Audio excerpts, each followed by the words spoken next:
The deities obeyed. Calming the dark wind, they placed the game beside the road. Pilgrim dropped down from the clouds and said to the prince, "Your Highness, please go back. There is game on the road that you may collect." After having seen the kind of power Pilgrim displayed on top of the clouds, the prince had no doubts whatever. He kowtowed to take leave of Pilgrim before walking out of the monastery gate to order the soldiers to return to the city. As they journeyed, they found indeed a large number of wild game laid out on both sides of the road. Without releasing falcons and dogs, the soldiers caught them by merely lifting their hands. All of them, therefore, shouted bravos and congratulated the prince, saying that it was his great luck that brought them the game, but not knowing, of course, that it was the might of Old Monkey. Listen to their songs of triumph as they proceeded back to the city. Pilgrim, meanwhile, returned to protect Tripitaka. When those monks in the monastery saw how intimate the pilgrims had become with the prince, how could they dare not be reverent? They again prepared a vegetarian meal to serve to the Tang monk, who then rested once more in the Zen hall. By about the hour of the first watch, Pilgrim, who had something on his mind, was unable to fall asleep. Rolling off his bed, he dashed up to the Tang monk and cried, "Master." The elder at this time actually was not yet asleep, but knowing that Pilgrim could be rather restless and frenetic, he pretended that he was and did not respond. Pilgrim caught hold of his bald head and started to shake it violently, crying, "Master, how is it that you are already asleep? You rascal!" said the Tang monk, growing angry. "You aren't going to sleep at this hour. What are you clamoring for?" "Master," said Pilgrim, "I have a little matter that I want to discuss with you." "What matter?" asked the elder. Pilgrim said, "During the day I boasted to the prince that my abilities were higher than a mountain and greater than an ocean. To catch that monster spirit, I said, was as easy as reaching for something in my pocket. All I had to do was to stretch forth my hand and take it. Now I can't sleep, and when I think about the matter, I find that there's some difficulty." "If you say that it's going to be difficult," said the Tang monk, "then let's not try to catch him. We still have to," said Pilgrim. "But we cannot justify our action." The Tang monk said, "This ape is babbling again. The monster spirit has usurped the throne of a ruler. What do you mean that we cannot justify our action?" Pilgrim said, "Your venerable self only knows how to recite sutras and worship Buddha, how to sit and meditate. Since when have you ever seen the legal codes established by Xiao, huh? The proverb says, if you arrest a thief, you must seize him with the stolen goods. That fiend has been a king for 3 years, but he has not permitted his secret to leak out in any way. He has slept with the ladies of the 3 palaces, and he has ruled amiably with his 2 rows of civil and military officials. Even if Old Monkey has the ability to arrest him, it will not be easy to convict him of his crime." "Why not?" asked the Tang monk. Pilgrim said, "Even if he is a mouth less gourd, he will have a row with you for a while. Can't you hear him? I'm the king of the Black Rooster Kingdom. What offense against heaven have I committed that you dare come to arrest me? What evidence do I have with which I can argue with him? What do you plan to do, then?" said the Tang monk. With a chuckle, Pilgrim said, "The plan of Old Monkey is already made, but one obstacle I have to face right now is that you, dear sir, have a tendency to dote on people." "What do you mean?" asked the Tang monk. Pilgrim said, 8 rules is rather stupid, but you are somewhat partial to him." "How am I partial to him?" asked the Tang monk. "If you are not," said Pilgrim, "then you should try to be more courageous and stay here with Sha monk. Let Old Monkey and 8 rules take this opportunity now to go into the Black Rooster Kingdom first and find the Imperial Garden.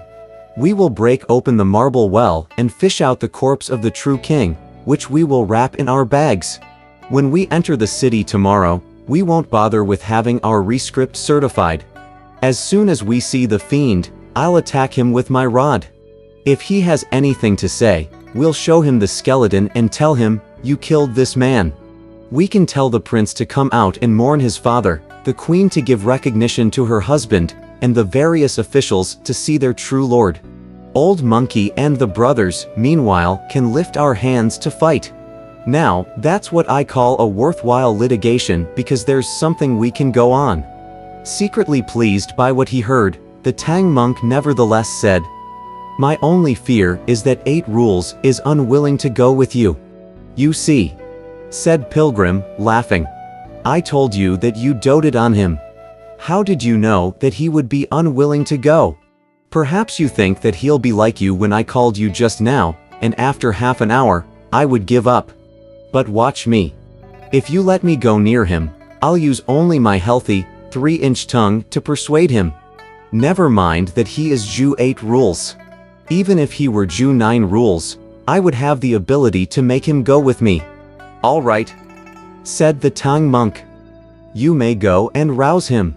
Walking away from his master, Pilgrim went straight up to the side of 8 Rules' bed and shouted, "8 Rules! 8 Rules!" Idiot, after all, was a man overcome by travel fatigue. Once he put his head down, he snored so hard that nothing could wake him. Pilgrim finally grabbed his ears and took hold of his bristles. Giving a terrific pull, he yanked 8 Rules right up while shouting, "8 Rules!" Idiot was still shuddering when Pilgrim hollered again. Idiot mumbled, "Let's sleep. Don't play around. We have to travel tomorrow." "I'm not playing," said Pilgrim. "There's some business that you and I must attend to." "What business?" asked 8 Rules. Pilgrim said, "Did you happen to hear what the prince said?" "I haven't even seen him," said 8 Rules. "I haven't heard what he had to say." "The prince told me," said Pilgrim, that monster spirit had in his possession a treasure that could overwhelm 10,000 warriors. When we enter the city tomorrow, we can't avoid doing battle with him. But if that fiend brings out his treasure and defeats us, that won't be good. So, I thought that if we couldn't vanquish him, we should do something first. You and I, in fact, should go and steal his treasure. Isn't that much better, elder brother?" said 8 Rules. "You are trying to persuade me to be a thief. Well, I know this sort of business, so I can be your customer. But let me say this to you clearly first, when we have stolen the treasure and subdued the monster spirit, I won't put up with this niggardly practice of dividing the loot. I'm going to keep the treasure." "What for?" asked Pilgrim. "I'm not eloquent like all of you," said 8 Rules. "And it's not easy for me to beg for food. This body of old hog is sluggish, and his words are dull. Moreover, I can't even recite sutras. When I get to those wild, uninhabited places, I have hopes that I can exchange the treasure for food." Pilgrim said, "Old Monkey is only concerned with acquiring a reputation, not a treasure. Of course, I'll give it to you." When Idiot heard that it was to be given to him, he was delighted and scrambled up at once. Climbing into his clothes, he left with Pilgrim.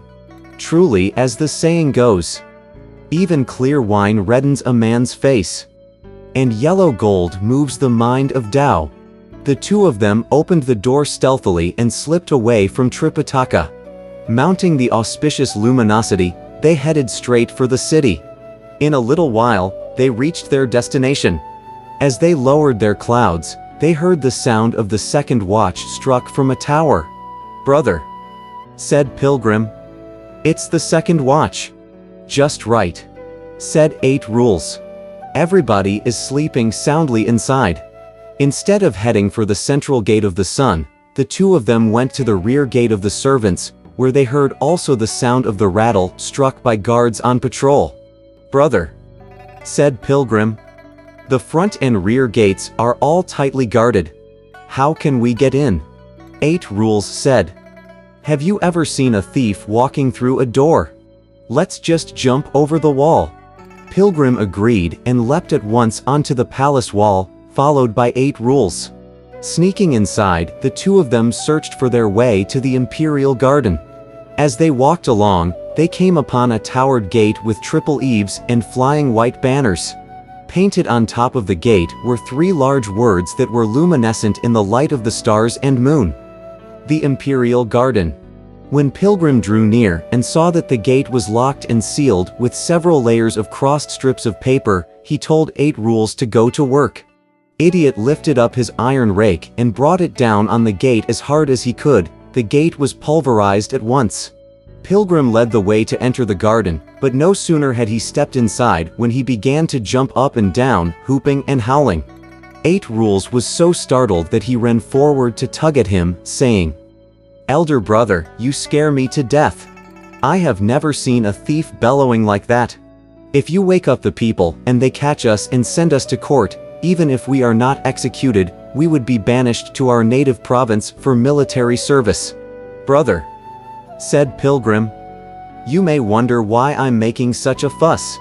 Just look at those carved and painted railings in ruin, bejeweled sheds and towers crumbling, banks of sedges and smart weeds all buried in dirt, peonia and toomey both wilted. The scent of jasmines and roses is slight. Tree peonias and lilies bloom vainly. Hibiscus, a few kinds, give way to bushes and shrubs. Rare flowers and plants all perish. Artificial rock mountains collapse.